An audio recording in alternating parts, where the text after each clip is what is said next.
biraatiin ta'a akka itti waaqayyo barbaadeen ta'a malee akka obboleessi keenya kuni faarfachaa jiru kanatti miti jechuudha. Goota keessaa kan akka raajii masarat taayee garaan koo ta'uu hawwee ati immoo gooftaa kan kanaan olii qabda.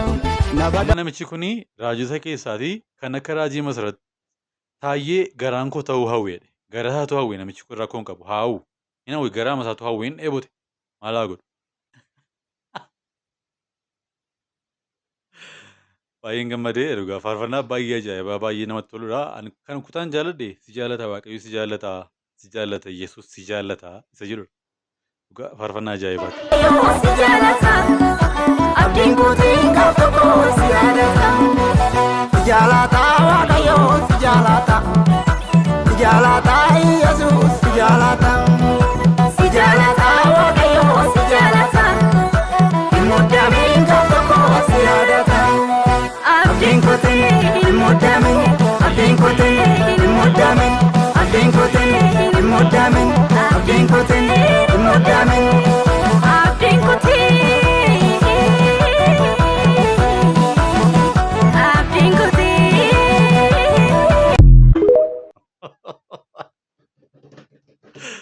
Namatti tola. Thank you. Abbaan faarfannaa kana namatti tola dhugaa. Garuu jalqabni isaa sirba shawaa fakkaata. Anu keessaan fuudhee dhugaa utuu hin beekin. Waan si jedhu kala aadaa dhaga'adhu. Galata amma si gaachuka waan kalee malee gadda si jedhe lafarraa dabaladhu. Dabaladhu. Dabaladhu. Dabaladhu. Dabaladhu.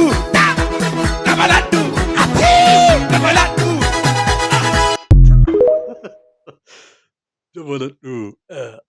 Dabaladhu. Dabaladhu. Si jaallata waaqayyo si jaallata.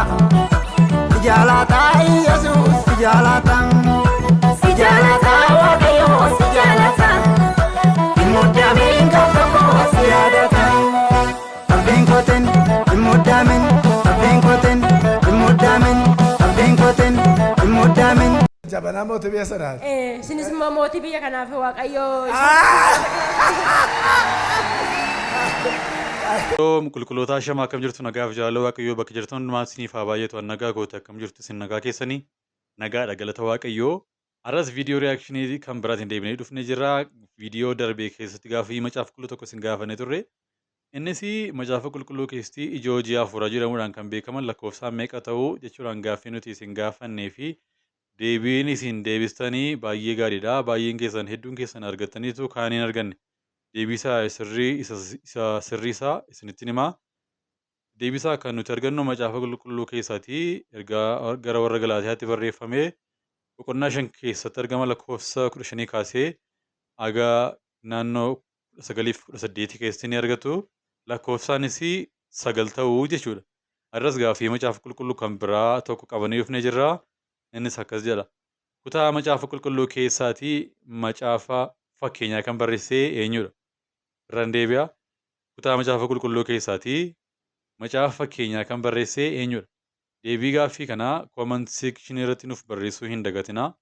Viidiyoowwan reaakshiniidhaaf ta'an kan barsiisan ija macaafa qulqulluutiin kan ilaallee yaadatti kenninu kan bashannansiisan kan irraa barannuu fi kan ergaa irraa fudhannu arras qaqqabannee dhufnee jirra. Haga xumura sagantaa keenyatti nu waliin turaan affeerra keenya jaalalaati. Viidiyoo kana laayik gochuudhaan eegalaa. Yaada keessanis comment section irratti nuuf barreessaa. Akkasumas immoo namoota baay'ee biraa akka ga'uu fi sheerii gochuu hin dagatinaa isiniin jennaa. Ulfaadhaa galatoomaa haga xumuraatti nu waliin ta'a. Si jaallata waaqayyo si jaallata. Si jaallata Yesuus si jaallata. Si jaallata waaqayyo si jaallata. Muddamiin gaaf tokko si yaadata. Abdiin kuutiin muddamiin. Abdiin kuutiin muddamiin. Abdiin kuutiin muddamiin. Abdiin kuutiin muddamiin.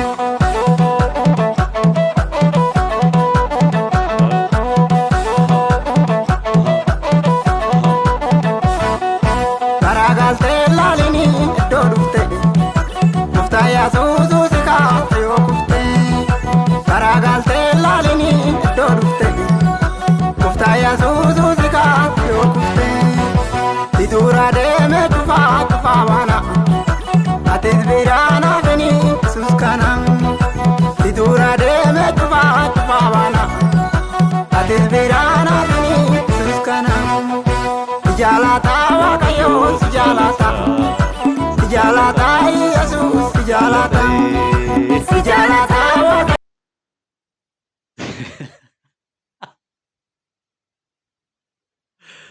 Baay'een gammadee dhugaa faarfannaa baay'ee ajaa'ibaa baay'ee namatti toludha.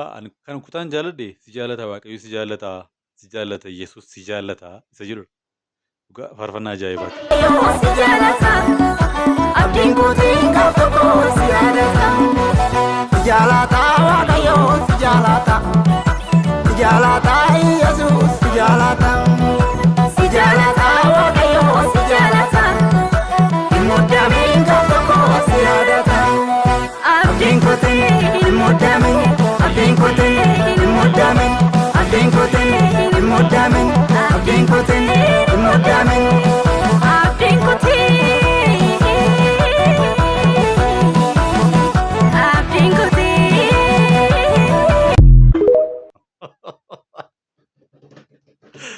Namatti tola. Thank you. Abbaan faarfannaa kana namatti tola dhugaa. Garuu jalqabni isaa sirba shawaa fakkaata. Anu keessaan fuudhee dhugaa utuu hin beekin. Ajaa'iba.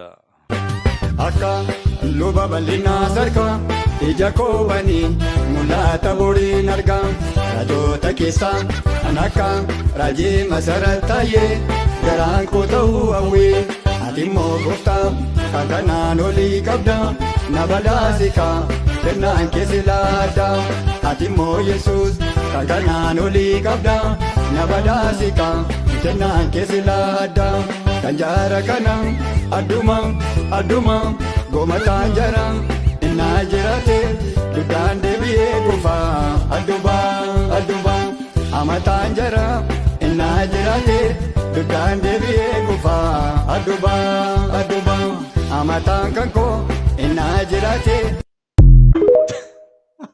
Kun immoo adduma waan taamrii mala waan hin geedha. Garuu dhugaa isaa dubbachuudhaaf kennaan nama kan biraatti darbuu hin danda'u. Waaqayyo wanta nama uumeef parpaziin itti adda godhee nama uume qaba waan ta'eef jechuudha. Ani kennaa luba bal'ina sarkaa fudhachuu hin danda'u. Maaliif isaan waan ittiin uumaman jiraatanii waan ittiin uumaman hojjetanii isa booddees hin darbanii jechuudha. Kennaan isaaniif kenname isaanuma hojjeta. Waaqayyo garuu kennaa sana fakkaatuun dachaa godhees na dibuu danda'a, si dibuus ni danda'a jechuudha. Waaqayyo namni hundumaayyuu akka wangeela lallabuu ni barbaada. Garuu immoo kan nama kan biraa waan fakkaatu utuu hin taane waldaa kiristaanaa keessa kennaa adda addaatu jira jechuudha. Akkasumas immoo Waaqayyo kennaa itti raajii masarat taayee ittiin dibeenii ana dibuu dhiisuu danda'a, siinis dibuu dhiisuu danda'a. Garuu immoo Waaqayyo wanta kan raajii masarat taayee fakkaatu kennaa kadhannaa, kennaa seexana baasuu, kennaa fayyisuu tiinii na dibuu danda'a jechuudha. Garuu immoo akka raajii masarat taayee fakkaachuu dhiisuu danda'a. Kennaan koo tajaajilli koo akkaataa biraatiin ta'a, akka itti Waaqayyo barbaadeen ta'a malee akka obboleessi keenya kun faarfachaa jiru kanatti miti jechuudha. Raajota keessaa kan akka raajii masarat taayee garaan koo ta'uu hawwee ati immoo gooftaa kan kanaan olii qabda na badhaasikaa. Namichi kun raajota keessaati kan akka raajii masarat taayee garaan koo ta'uu hawweedha. Garaa isaatu hawwee namichi kun rakkoo hin qabu. Haa'u hin hawwe garaa masaatu hawwee hin dheebote maal haa godhu. Hin argee akka sana akka raajii masarat taayee fayyisuu caba lafee fayyisuu hawwe, kadhatee seexana iyyisiisuu hawwe, namoota baay'ee tajaajiluu hawwe, waldaa banachuu hawwe ta'uu mala namni faarfannaa kana faarfate. Kanaaf mirga isaati faarfatu. Garuu wangeelli qulqulluun macaafni qulqulluun akkas hin jedhu akkasis miti jechuudha. Obboleessa koo faarfata yoo nagaa jirtu ta'e faarfannaa kee ediitii godhe yoo dandeessa. Namni humna qabne humna qabu hojjetaata. Namni humna qabne maal ta'a garba ta'e tokko hojjeta. Ani garba seexanaan ta'u, ani garba biyya lafaan ta'u, ani garba namaan ta'u, ani garba eenyuyyuu miti, garba Yesuus. Siiba garbicha taabootii waaqaa. Lemaannim sa'uune garba ta'uu danda'u. In Jesus' name. Ani eenyuufu garba mitiidhaa maaloo bakka gooftaa garbicha. Hey, namaaf kamiif waan karaan ta'u. gargaaraan ta'a malee. Nama kamiifuu garbicha miti. Seexanaaf garbicha miti. Biyya lafaaf garbicha miti. Foonqoof garbicha miti. Ani Yesuusiif garbicha.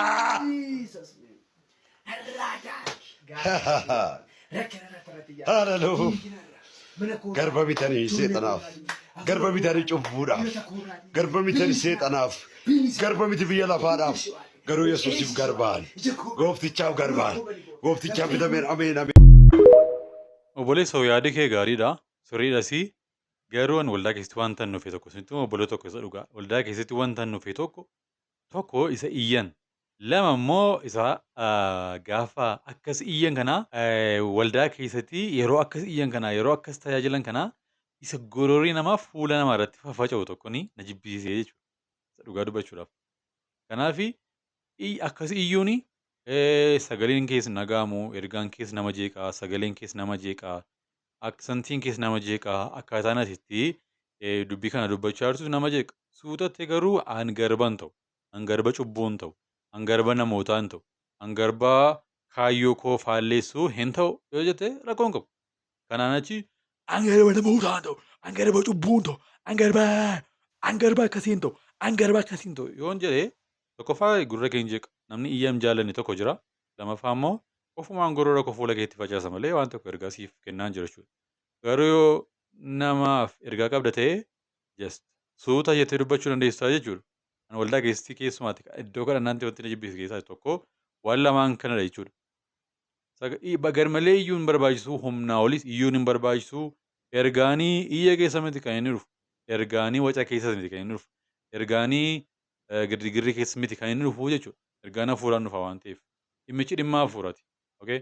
Dhimmichi dhimma hafuuraati. Lamaffaa immoo namatti sinnee hafuura keenya nama jeequun hin barbaachisu. Namatti sinnee gorora keenyaanii nama jeequun hin barbaachisu. Dhagaa tajaajiltoonni warri akkas iyyatanii jechuudha. Kiyya waan si jedhu kana anaa dhagayaadhu. Galatammaa tana asii galchu kakalee malee gaddaa kaarra dabaladhu. Abbaa waaqa kiyya waan si jedhu kana anaa dhagayaadhu. Kun namatti tola. Kiyya waan si jedhu kana anaa dhagayaadhu. Galatammaa tana asii galchu kakalee malee gaddaa kaarra dabaladhu. Abbaa waaqa kiyya waan si jedhu kana anaa dhagayaadhu. Galatammaa asii galchu ka waan kalee malee gaddaa si jedhee kaarra dabaladhu. Dabaladhu. Dabaladhu. Dabaladhu. Dabaladhu. Dabaladhu. Dabaladhu. Dabaladhu. Dabaladhu. Dabaladhu. Jabanaa mootii biyya sanaati. Isinis immoo mootii biyya kanaaf waaqayyoo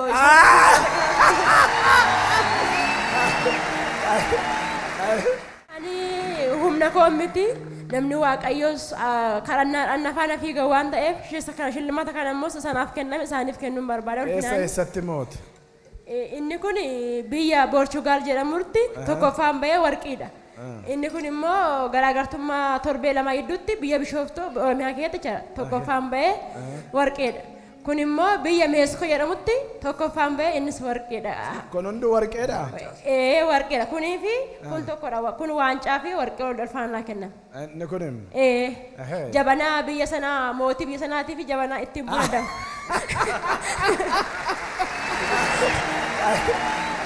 Sinis mootiin waaqayyoo waan ta'aniif saba kanaaf waaqayyoo waan siin kaaseef jabanaan kun immoo sinii madaala jedhe. Jabanaa mootii biyya sanaati? Sinis immoo mootii biyya kanaaf waaqayyoo.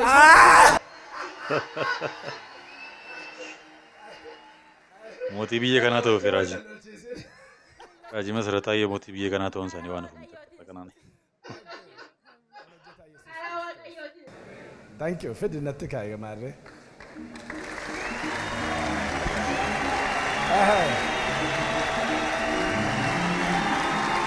Okay.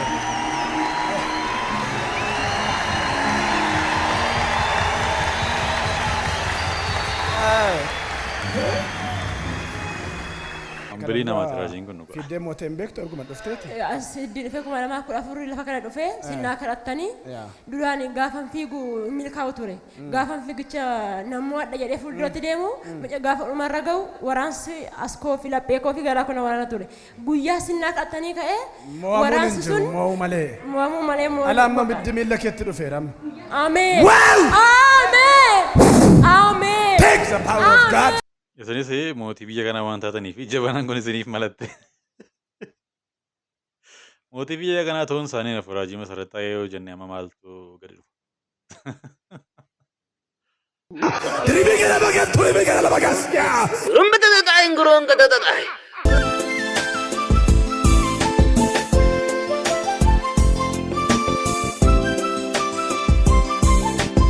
Inni gooftaa bira dukkana fakkaata dhumni isaa ifaadha. Maaloo dhibbateen har'a yoo buraa'e booddisaa jareedha. Inni gooftaa jedhee afaan. Warri akkas amantii irratti afaan haaraa irratti tajaajila irratti tajaajila afuuraa hundumaa irratti akkas qoosan kun waa tokko yoo nama nartu waa tokko iyyuu namatti nagaam garuu isaaniif gaddina maaliif isaan diina waaqayyooti sababii kana sababii keenyaaf sababii tajaajila kanatti qoosaniif sababii hafuura qulqulluutti qoosanii fi isaanii maalidha macaafni qulqulluun akkuma dubbatu isaan diina waaqayyooti isaan jala sararamaa jechuudha namoonni akka kanatti qoosanii diina waaqayyoo jedhamu jechuudha kun macaafa qulqulluudhaa wanta goonu qabna waaqayyo isaanii fi araarsaa baay'isu jenna fuula araarsaa isaanitti haa agarsiisu maaliif diinni waaqayyoo kan ta'e balaa jalaa hin oolu jechuudha lubbuun isaa tasa baduunsaa hin hafu waan ta'eef jechuudha waaqayyo isaan hamaaf.